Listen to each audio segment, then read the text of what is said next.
আসসালামু আলাইকুম প্রিয় দর্শক, আমিরুল মোমিনিন মানিক আপনাদের প্রত্যেককে আমন্ত্রণ জানাচ্ছি চেঞ্জ টিভির লাইভ পর্যালোচনায়। আমাদের আজকের পর্যালোচনার বিষয় হচ্ছে বাংলাদেশকে হুঙ্কার দিলেন মোদি, ইরানের নতুন বিপদে দিল্লি। প্রিয় দর্শক, আপনাদের কোনো মতামত বা প্রশ্ন থাকলে ইউটিউবের কমেন্ট বক্সে গিয়ে লিখুন। অত্যন্ত গুরুত্বপূর্ণ এই আলোচনার শেষ পর্যন্ত থাকবেন বলেই আমরা প্রত্যাশা করছি। বাংলাদেশের সঙ্গে ভারতের একটা উত্তেজনাকর পরিস্থিতি চলছে। কি নিয়ে সেটা? প্রথমত পুশিন, দ্বিতীয়ত হচ্ছে কথার নানা ধরনের শত্রুতা। দেখুন, গণ অভ্যুত্থানের পর বাংলাদেশ এবং ভারত দুটি রাষ্ট্র প্রতিবেশীর প্রান্তে দাঁড়িয়ে এমন কথার যুদ্ধে লিপ্ত হয়েছে যে এখন ধীরে ধীরে সম্পর্ক শীতলতার দিকে যাচ্ছে। এর জন্য বাংলাদেশ দায়ী নয়, বরং দায়ী হচ্ছে ভারত। কারণ আমাদের গণ অভ্যুত্থানকে মেনে নিতে পারেনি ভারত। একইভাবে ভারত ২০০৬ সাল থেকে, বা আমি যদি ২০০৭-এর কথাই বলি, মানে 1-11-এর সরকার থেকে ২০২৪ পর্যন্ত যে ধরনের সম্পর্ক বাংলাদেশের সঙ্গে রেখেছিল, সেই সম্পর্ক আর রাখতে না পারায় গোস্বা করেছে বলা যায়। সেই গোস্বা কেবলমাত্র অভিমানের মধ্যে সীমাবদ্ধ থাকেনি, বরং শত্রুতা এবং প্রতিহিংসায় পরিণত হয়েছে। ফলে বাংলাদেশ বিরোধী একটা ন্যারেটিভ দিল্লির তরফ থেকে বিশ্বব্যাপী ছড়িয়ে দেওয়ার প্রচেষ্টা চালানো হলেও শেষ পর্যন্ত সেই মিশন ব্যর্থ হয়েছে। যাই হোক প্রিয় দর্শক, আজকে খুবই গুরুত্বপূর্ণ একটি অনুষ্ঠানে অনেক বিষয়ে গুরুত্বপূর্ণ মন্তব্য করেছেন ভারতের প্রধানমন্ত্রী নরেন্দ্র মোদী। এই মন্তব্যের মধ্য দিয়ে তার ভেতরে যে সুপ্ত নানা ধরনের চিন্তা ভাবনা, সেটা প্রকাশিত হয়েছে। আমরা সেই কথাগুলো জানতে চাই যে তিনি কি বললেন। পশ্চিমবঙ্গ দিবসের অনুষ্ঠানে দেশভাগ, অবৈধ অনুপ্রবেশ, ভারত বাংলাদেশ সীমান্তে কাঁটাতারের বেড়া নির্মাণ ইস্যুতে কংগ্রেস, বামপন্থী দল এবং তৃণমূল কংগ্রেসের সমালোচনা করেছেন ভারতের প্রধানমন্ত্রী নরেন্দ্র মোদী। তিনি অভিযোগ করেন, দশকের পর দশক ধরে পশ্চিমবঙ্গকে অবৈধ অনুপ্রবেশকারীদের আড্ডায় পরিণত করা হয়েছিল। হুগলির তারকেশ্বরে আয়োজিত পশ্চিমবঙ্গ দিবসের অনুষ্ঠানে এসব মন্তব্য করেন নরেন্দ্র মোদী। অনুষ্ঠানে তার সঙ্গে উপস্থিত ছিলেন ভারতের পশ্চিমবঙ্গের মুখ্যমন্ত্রী শুভেন্দু অধিকারী। ভারতের প্রধানমন্ত্রী বলেন, দেশভাগের সময় কংগ্রেস বাংলাকে অবহেলায় ফেলে রেখেছিল। পরে কংগ্রেস, বামপন্থী দল এবং তৃণমূল কংগ্রেস তোষণের রাজনীতি করেছে বলে অভিযোগ করেন তিনি। তিনি সরাসরি মুসলিম সম্প্রদায় না বললেও এটা আর বোঝার বাকি থাকে না যে কাদের প্রতি এই অভিযোগ আনা হয়েছে, কাদেরকে তোষণ করেছে তৃণমূল কংগ্রেস বা বামপন্থীরা। নরেন্দ্র মোদীর অভিযোগ হচ্ছে মুসলমান তোষণ করেছেন। মোদী বলেন, রবীন্দ্রনাথ ঠাকুর, বঙ্কিমচন্দ্র চট্টোপাধ্যায়, নেতাজি সুভাষচন্দ্র বসু এবং ঈশ্বরচন্দ্র বিদ্যাসাগরের মাটিতে বিদেশি বিচারধারা চাপিয়ে দেওয়া হয়েছে। বিদেশি বিচারধারা মানে কি বলতে তিনি চাচ্ছেন? তিনি মুসলমানের সংস্কৃতি, ঐতিহ্য এগুলোই তো মিন করেছেন। তিনি রবীন্দ্রনাথ ঠাকুর, বঙ্কিমচন্দ্র বা নেতাজি বা ঈশ্বরচন্দ্রের কথা বললেন, নজরুলের কথা বললেন না। নজরুল তো বিরাট ভূমিকা পালন করেছেন ভারতের পশ্চিমবঙ্গে হিন্দু মুসলমানের ঐক্যের জন্য। সেই কথা তিনি একবারও বললেন না। বাংলাদেশের জাতীয় কবি রবীন্দ্রনাথ ঠাকুর। তাহলে আমরা কি রবীন্দ্রনাথ ঠাকুরকে বাংলাদেশে বিদেশি নাগরিক বলছি? তিনি তো বললেন যে বিদেশি বিচারধারা চাপিয়ে দেওয়া হয়েছে। কোন বিচারধারা? প্রথমে কংগ্রেস, পরে বামপন্থীরা, এরপর তৃণমূল দশকের পর দশক পশ্চিমবঙ্গকে অবৈধ অনুপ্রবেশকারীদের আড্ডা হয়ে উঠতে দিয়েছে। নরেন্দ্র মোদী আরো বলেছেন যে ১৯৪৬ সালের কলকাতা ও নোয়াখালীর সাম্প্রদায়িক সহিংসতায় বহু নিরীহ মানুষ প্রাণ হারিয়েছিলেন। দেশভাগের বেদনা সত্ত্বেও বাংলা তার স্বকীয়তা ও পরিচয় অটুট রেখেছে বলেও মন্তব্য করেছেন তিনি। পশ্চিমবঙ্গ দিবসের তাৎপর্য তুলে ধরে মোদী বলেন, আমরা শুধু একটি দিন উদযাপন করছি না, ইতিহাসকে স্মরণ করছি। যখন পুরো বাংলাকে পাকিস্তানের অংশ করার চেষ্টা চলছিল, তখন শ্যামাপ্রসাদ মুখোপাধ্যায় তার বিরুদ্ধে অবস্থান নিয়েছিলেন। ভারত বাংলাদেশ সীমান্তে কাঁটাতারের বেড়া নির্মাণ প্রসঙ্গে তিনি অভিযোগ করেন, পূর্ববর্তী রাজ্য সরকার জমি হস্তান্তরের কাজ আটকে রেখেছিল, তবে নতুন সরকার দায়িত্ব নেয়ার পরই সেই প্রক্রিয়া আরম্ভ হয়েছে।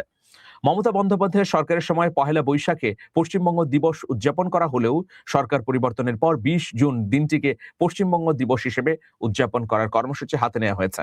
1947 সালের এই দিনেই বাংলার প্রাদেশিক আইনসভায় পশ্চিমবঙ্গকে ভারতের অন্তর্ভুক্ত করার সিদ্ধান্ত গৃহীত হয়। দেখুন, তার এইসব মন্তব্যের মধ্য দিয়ে আমরা যেটা দেখতে পাচ্ছি সেটা হচ্ছে যে তিনি ভারতের বাংলাদেশ সীমান্তে কাঁটাতারের বেড়া নির্মাণকে জাস্টিফাই করলেন, এটা ন্যায্য বলেই তিনি দাবি করলেন। একইভাবে এখন যে অনুপ্রবেশ হচ্ছে সেটাকেও ন্যায্যতা দিলেন, আর অন্যভাবে হিন্দু মুসলিম সম্প্রীতির যে বার্তা এতদিন পশ্চিমবঙ্গে ছিল সেই বার্তাকেও উড়িয়ে দিলেন। এটা সামগ্রিক অর্থে বাংলাদেশকে এক ধরনের অস্বস্তির মধ্যে ফেলে দেয়া বা বাংলাদেশের বিরুদ্ধে হুঙ্কারি বলা যায়। তো এতদিন ধরে ভারতের পশ্চিমবঙ্গ সরকার ক্ষমতায় এসেই যে ধরনের বাংলাদেশ বিদ্বেষী উদ্যোগ গ্রহণ করেছিলেন বা করছে, সেই উদ্যোগকে তিনি আরো প্রেরণা দিলেন যেন আরো জোরদারভাবে পোষণ করা হয়, আরো জোরদারভাবে যেন বাঙালি খেদাবের নামে মুসলমানদেরকে তাড়িয়ে দেওয়া হয়, পাশাপাশি যেন কাঁটাতারের বেড়া একদম নির্বিঘ্নে নির্মাণ করা হয়। তো প্রিয় দর্শক, এই বক্তব্যের মধ্য দিয়ে দুই দেশের সম্পর্ক আরো তলানিতে গিয়ে ঠেকবে। তিনি সৌহার্দ্য এবং সম্প্রীতির যে আহ্বান করতে পারতেন সেই সুযোগ তিনি নিলেন না। যাই হোক দর্শক, আমরা দ্বিতীয় প্রসঙ্গে আলোচনা করতে চাই যে ইরানের নতুন বিপদে দিল্লি। ইরানের নতুন কি বিপদ? ইরান বিপদে ফেললো দিল্লিকে, মূলত এটাই আমি এই লাইন দ্বারা বোঝাতে চাচ্ছি। একসময় মানে খুব বেশি দূরের ঘটনা নয়। আমরা যদি 3 দশক আগের কথা বলি, 3 দশক আগেও ইরানের সঙ্গে ফিলিস্তিনের সঙ্গে ভারতের চমৎকার বন্ধুত্বপূর্ণ সম্পর্ক ছিল। কিন্তু নরেন্দ্র মোদী সরকার আসার পর গত 1.5 দশকে আমরা যেটা দেখছি যে এই সরকার ইরানের হাত ছেড়ে ইসরায়েলের দিকে হাত বাড়িয়েছে। যখন সমগ্র পৃথিবী ইসরায়েলকে একঘরে করে ফেলেছে তার গণহত্যাকামী আচরণের কারণে, তখন নরেন্দ্র মোদী হাত ধরছেন নেতানিয়াহুর। ফলে কি হচ্ছে? এই মুহূর্তে যেটা হলো যে ভারত খানিকটা ব্যাকফুটেই চলে গেল। ইসরায়েল এখন সবচেয়ে বিপদের মধ্যে রয়েছে। মধ্যপ্রাচ্যে একা হয়ে গেছে ইসরায়েল, কারণ ইরান এই যুদ্ধে সুস্পষ্টভাবেই বিজয়ী হয়েছে। যার ফলে ইরানের কাছ থেকে যে ধরনের সুযোগটি গ্রহণ করতে পারত ভারত, সেই সুবিধা থেকে বঞ্চিত হচ্ছে। অন্যদিকে নিপীড়ক রাষ্ট্রের সঙ্গে ভারতের বিজেপি সরকার এবং নরেন্দ্র মোদীর হাত মেলাবার কারণে বিশ্বের অনেক দেশ দিল্লিকে নেতিবাচক হিসেবেও দেখছে বলে মন্তব্য করছেন বিশ্লেষকরা। ফলে নতুন একটা বিপত্তি তৈরি হয়েছে। প্রথমত, হরমুজ দিয়ে নির্বিঘ্নে ভারতীয় তেলবাহী জাহাজ চলাচল নিয়ে ভয়াবহ একটা সংকট তৈরি হয়েছে। দ্বিতীয়ত, ইরানের সঙ্গে যে রাষ্ট্রগুলো যৌথভাবে কাজ করছে সেই রাষ্ট্রগুলোর সঙ্গে আস্তে আস্তে বিরোধ তৈরি হচ্ছে নয়াদিল্লির। চীন, রাশিয়া, পাকিস্তান, তুরস্ক, কাতার, সৌদি আরব।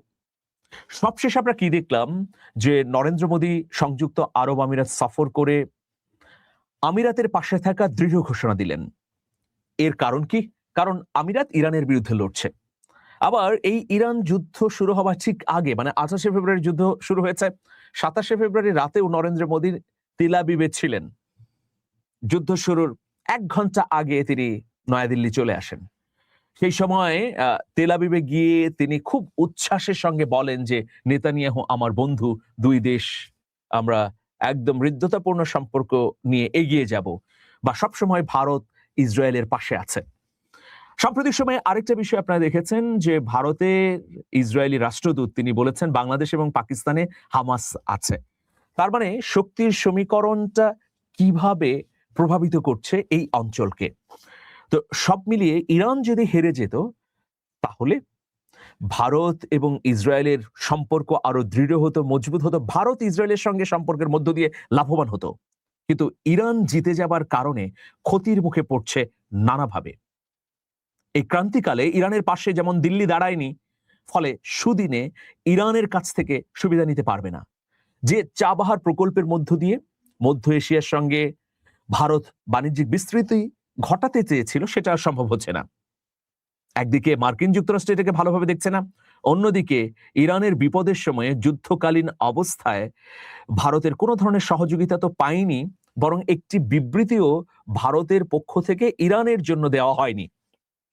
ফলে এখন যখন ইরান একটা সুবিধাজনক সময়ে পৌঁছে গেল, গোটা মধ্যপ্রাচ্যে সে উত্থিত শক্তি হিসেবে স্বীকৃতি পেল, তখন ভারত নানা দিকে সমস্যা এবং সংকটে পড়তে যাচ্ছে।